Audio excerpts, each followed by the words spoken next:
बिस्मिल्लाहिर्रहमानिर्रहीम। अस्सलामुअलैकुम। मैं हूं मुज़फ़्फ़र अली वारिस। डियर स्टूडेंट्स, जनरल मैथमेटिक्स है क्लास 10th और आज इसका जो यूनिट नंबर है 6।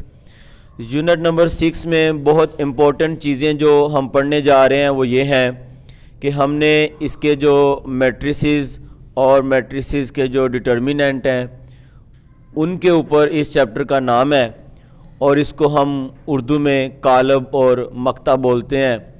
मैट्रिसेस जमा है मैट्रिक्स की। अगर एक मैट्रिक्स हो, ठीक है, तो उसको हम मैट्रिक्स ही बोलेंगे। अगर ज़्यादा हो तो हम उसको मैट्रिसेस बोलेंगे। तो इसके बारे में ये मालूमात है, मशहूर रियाजीदान आर्थर कैले ने 1857 में कालब का तसव्वुर पेश किया। उसने कहा कि हम नंबर्स को जो है वो किस तरह लिख सकते हैं।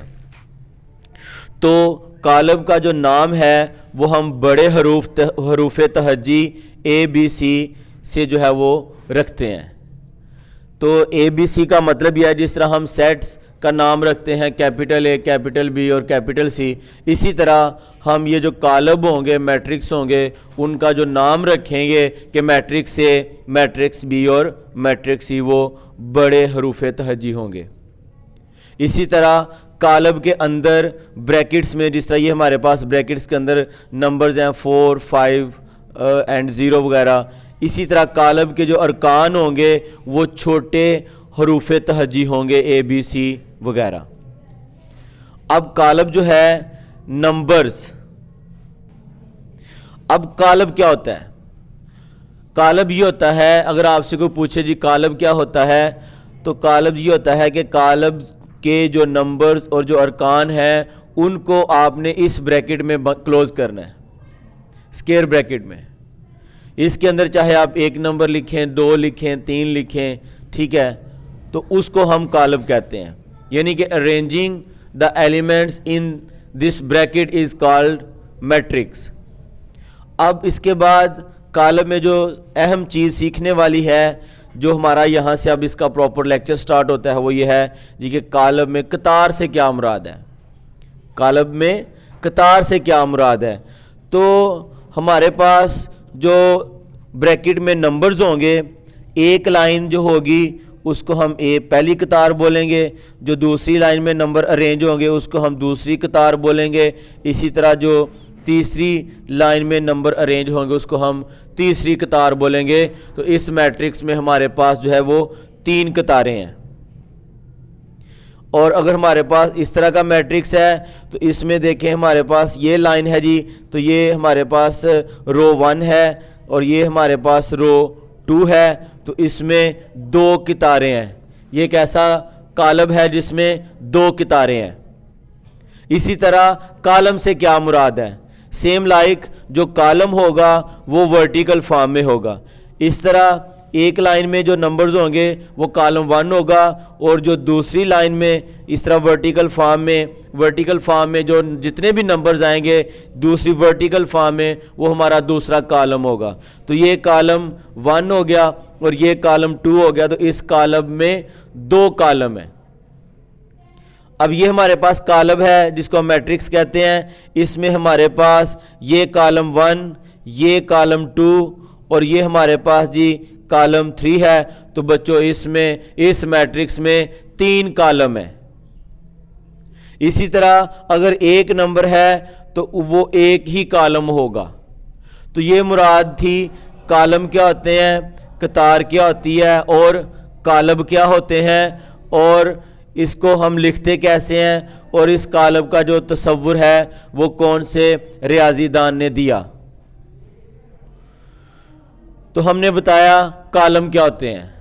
अब है जी कालमी कालब। कालमी कालब जिसमें सिर्फ एक ही कालम हो। पहले था कालम कितने हैं, 2 कालम है, 3 है, 4 है, 5 हैं, लेकिन अब बात है कालमी कालब क्या होगा। तो आपने कहना है जिसमें सिर्फ एक ही कालम हो।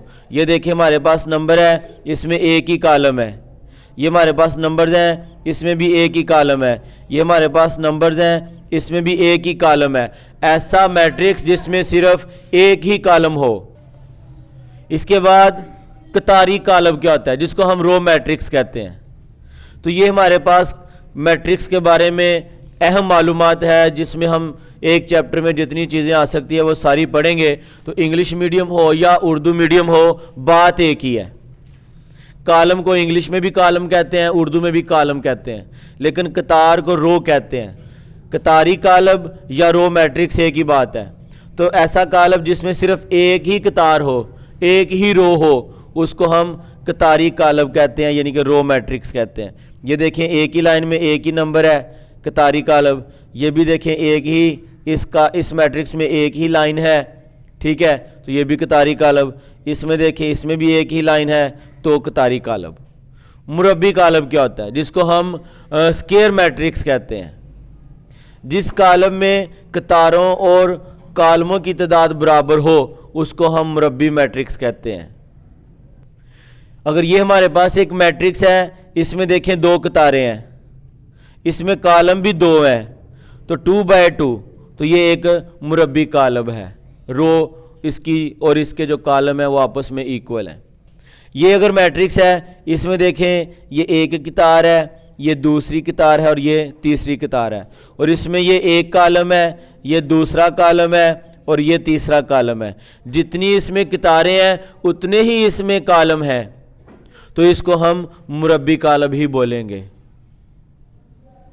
और 3/3 का मतलब होता है ऑर्डर, मर्तबा, कि इस कालब का मर्तबा बताओ। तो आप कालमों और कतारों की तादाद, लेकिन पहले आपने कतारों की तादाद लिखनी है, फिर आपने कालमों की तादाद लिखनी है। तो इसको पढ़ते हैं 2/2, ये मर्तबा होता है। मर्तबा आगे चल के हम पढ़ेंगे। मुस्तातिली कालब क्या होता है? ऐसा कालब, मुस्तातिली कालब क्या होता है कि जिसमें कतारों और कालमों की तादाद बराबर ना हो, यानी कि ऐसा मैट्रिक्स, इसमें देखें 2 कतारें हैं और 1 कालम है। कतारें 2 हैं, कालम 1 है, जिसमें कतारों और कालमों की तादाद बराबर ना हो, मुस्तातिली कालब, जिसको इंग्लिश में हम रेक्टेंगुलर मैट्रिक्स कहते हैं जी। ये हमारे पास कालब है, मैट्रिक्स है, इसमें 2 कतारें हैं और इसमें 3 कालम है। तो ये एक ऐसा मैट्रिक्स है जिसमें 2 कतारें और 3 कालम है, आपस में इनकी तादाद बराबर नहीं, तो लिहाजा ये एक मुस्तातिली रेक्टेंगुलर मैट्रिक्स है। सिफरी कालब क्या होता है जी? याद रखें, जिस मैट्रिक्स में तमाम एलिमेंट सिफर हों, चाहे 1, चाहे 4, चाहे 9, चाहे 2, ठीक है, जितने भी एलिमेंट सिफर हों उसको हम सिफरी कालब बोलते हैं। इसके बाद है जी वितरी कालब। वितरी को हम डायगोनल मैट्रिक्स बोलते हैं। डायगोनल मैट्रिक्स, ऐसा मैट्रिक्स जिसमें वितर में कम अज कम एक रुकन सिफर ना हो और बाकी रुकन जो वितर के हैं वो बराबर भी ना हो, कम अज कम एक रुकन सिफर ना हो। यानी ये देखिए ये मैट्रिक्स है, ये असल में इसमें जो वितर होता है वो हम इस लाइन को बोलते हैं, ये वितर है, और इसमें कम अज कम ये एक 2 ऐसा है जो कि 0 नहीं। इसी तरह हमारे पास ये वितर है, ठीक है, और इसमें जो वितर के अरकान है वो आपस में बराबर नहीं। इसी तरह हमारे पास ये एक मैट्रिक्स है जिसमें वितर के जो अरकान है वो आपस में बराबर नहीं। तो जिसमें वितर के अरकान बराबर ना हो उसको हम वितरी कालब बोलते हैं। लेकिन इसमें याद रखना है, बाकी ये वाले जो नंबर्स होंगे वो 0 होंगे। जिस तरह ये सारे 0 हैं, ये सारे 0 हैं, वितर के अलावा सारे नंबर 0 होंगे, तो उसको हम वितरी कालब बोलते हैं। स्केलर कालब क्या होता है? ऐसा कालब जिसमें वितर के तमाम अरकान बराबर हों। ये देखें, ये वितर है, वितर के अरकान बराबर हैं 2-2, ये 3-3 सेम है, स्केलर कालब है। ये भी वितर के अरकान बराबर हैं, सेम है, तो ये स्केलर कालब है। ये देखें बराबर है वितर के अरकान, स्केलर, ये भी बराबर है तो स्केलर। तो ऐसा कालब जिसमें वितर के अरकान बराबर हो स्केलर होता है, और ऐसा कालब जिसमें वितर के अरकान बराबर ना हो वो वितरी कालब होता है। वितरी कालब और स्केलर कालब, ये आपने याद रखना है। इसके बाद कालब का ट्रांसपोज। किसी भी कालब का आपने चैप्टर पढ़ना है, उसमें ये इन चीज़ों के बाद, डेफिनेशंस के बाद, बेस के बाद, अब इसके आगे ऑपरेशंस हैं। तो ट्रांसपोज से ये मुराद है कि आपने कालब का जो नाम रखा है ए, उसके ऊपर आपने टी लिखना है, टी फॉर ट्रांसपोज। और याद रखें ट्रांसपोज का मतलब है कतार को कॉलम बनाएं, कतार को कॉलम बनाएं। तो कतार क्या है, पहली 2 3, इसको कॉलम बना दो 2 3। दूसरी कतार क्या है 0 4, तो ये इसको दूसरा कॉलम बना दो 0 4। अब ये हमारे पास एक मैट्रिक्स है बी, हमने इसका ट्रांसपोज लेना है। तो उसके जो नाम आपने रखा हुआ है बी है, तो बी का ट्रांसपोज। और क्या करोगे, इसमें ये जो कतार है इसको कॉलम बनाओ, कतार को कॉलम बना दो। तो कतार है 3 4 5, तो ये कॉलम बन जाएगा 3 4 5। और जो दूसरी कतार है 6 0 2, ये 6 0 2, ये दूसरा कॉलम बन जाएगा, इसको हम ट्रांसपोज कहते हैं, ये आपने याद रख लेना है। इसके बाद अहम इसकी चीज़ है मक्ता, जिसको हम डिटर्मिनेंट बोलते हैं। किसी कॉलम का मक्ता मालूम करना हो या इंग्लिश में डिटर्मिनेंट मालूम करना हो तो क्या करना है आपने, वो जो उस कॉलम का नाम है ए, उसकी साइड पे आपने ये 2 लाइनें लगानी है। और ये जो नंबर्स हैं ब्रैकेट्स को ख़त्म करना है और आपने ब्रैकेट्स को लाइन में चेंज कर देना है, 2 3 4 5। पहला काम आपने ये करना है। उसके बाद क्या करना है, आपने इनकी क्रॉस मल्टीप्लिकेशन करनी है। 2 को 5 से मल्टीप्लाई करना है और दरमियान में हमेशा याद रखें माइनस आएगा, हमेशा दरमियान में माइनस आएगा। और 4 को 3 से मल्टीप्लाई करना है, या 3 4 से 4 3 से एक ही बात है। तो 5 2s are 10 minus 3 4s are 12, तो 12 में से 10 निकालें -2। इस तरह हम किसी भी मैट्रिक्स का डिटर्मिनेंट मालूम करते हैं, यानी किसी भी कॉलम का मक्ता हम मालूम करते हैं। इसके बाद है जी एडिशन, जमा करना। 2 मैट्रिक्स हैं, 2 मैट्रिक्स हो 3 मैट्रिक्स हो, आपने उनको जमा कैसे करना है। तो जमा करने का असूल ये है कि आपने दोनों मैट्रिक्स के जो नाम हैं उनको प्लस में लिखना है, यानी कि a प्लस बी, फिर इक्वल, फिर a का मैट्रिक्स आएगा 2 3 4 0 प्लस, फिर b है तो b का मैट्रिक्स आएगा -2 4 5 6। यानी दोनों मैट्रिक्स के दरमियान कौन सी अलामत आएगी, प्लस की अलामत आएगी। अब इसमें जो सेम कॉर्नर वाले नंबर हैं वो आपस में ऐड हो जाएंगे, यानी कि 2 प्लस होगा ये वाला -2, 2 प्लस माइनस माइनस 2 हो जाएगा। फिर अगले कोने वाला नंबर 3 और 4 ये ऐड होंगे, 3 + 4, फिर 4 + 5 और फिर 0 + 6। इस तरह जो है आप 2 मैट्रिक्स को प्लस करोगे। तो 2 - 2 0, 3 + 4 7, 4 + 5 9 और 6 + 0 6। तो इस तरह जो है आप 2 मैट्रिक्स को प्लस करेंगे और उनके दरमियान जो सिंबल है वो प्लस का होगा। और सेम ये प्रोसेस आप किसी भी 2 मैट्रिक्स को जमा करेंगे। जिस तरह ये प्लस करने का प्रोसेस है सेम इसी तरह माइनस करने का प्रोसेस है।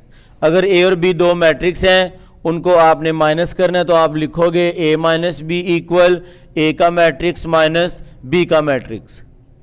तो अब इनके जो कॉर्नर वाले नंबर्स हैं वो आपस में माइनस होंगे, यानी कि 2 माइनस और ये माइनस प्लस हो जाएगा।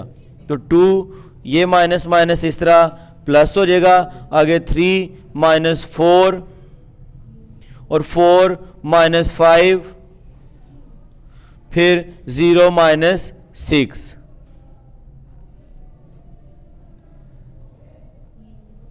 तो 2 + 2 4, -4 में से 3 निकालेंगे -1, -5 में से 4 निकालेंगे -1 और -6 में से 0 निकालेंगे -6। इस तरह जो है हम 2 मैट्रिक्स को माइनस करेंगे। इसके बाद जो टॉपिक है वो ये है जी ऑर्डर ऑफ मैट्रिक्स। किसी भी मैट्रिक्स का मर्तबा, यानी कि मर्तबा मालूम करना। किसी भी कॉलम का मर्तबा क्या होता है, तो मर्तबे से मुराद है, अगर हमारे पास ये ए कॉलम है, इसमें कतारें देखें कितनी हैं 2, इसमें कॉलम कितने हैं 2, तो इसका मर्तबा होगा 2/2, यानी कि 2 कतारें और 2 कॉलम, 2/2 इसको पढ़ना है, 2 × 2 इसको 4 नहीं आपने कर देना, तो 2/2 इसका मर्तबा है। इसी तरह हमारे पास जो बी है, तो जैसा कि आपको बताया जो मर्तबा होता है जी ऑर्डर, उसको हम रो की तादाद को मल्टीप्लाई करते हैं कॉलम की तादाद से, रोज़ मल्टीप्लाई बाय कॉलम। तो बी का अगर हमने मर्तबा मालूम करना है तो बी में देखें कितनी रोज़ हैं 2 और इसमें कॉलम कितना है 1, तो इसका जो मर्तबा होगा 2/1 होगा। तो इस तरह हम किसी भी मैट्रिक्स का जो है वो ऑर्डर मालूम करते हैं। अब यहाँ सी का मर्तबा क्या होगा, सी में देखें इसमें 1 2 3 इसमें रोज़ हैं बाय कॉलम 1 2 3 और 3 ही इसमें कॉलम है, तो इसका जो मर्तबा होगा वो 3/3 होगा। तो बच्चों हमारे पास डी मैट्रिक्स है, इसका हमने मर्तबा मालूम करना है।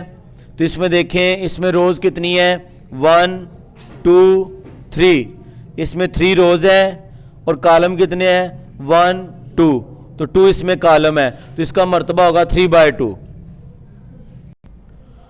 तो बच्चों ये हमारे पास एक लास्ट हमने मैट्रिक्स लिया है इस आज के लेक्चर के लिए।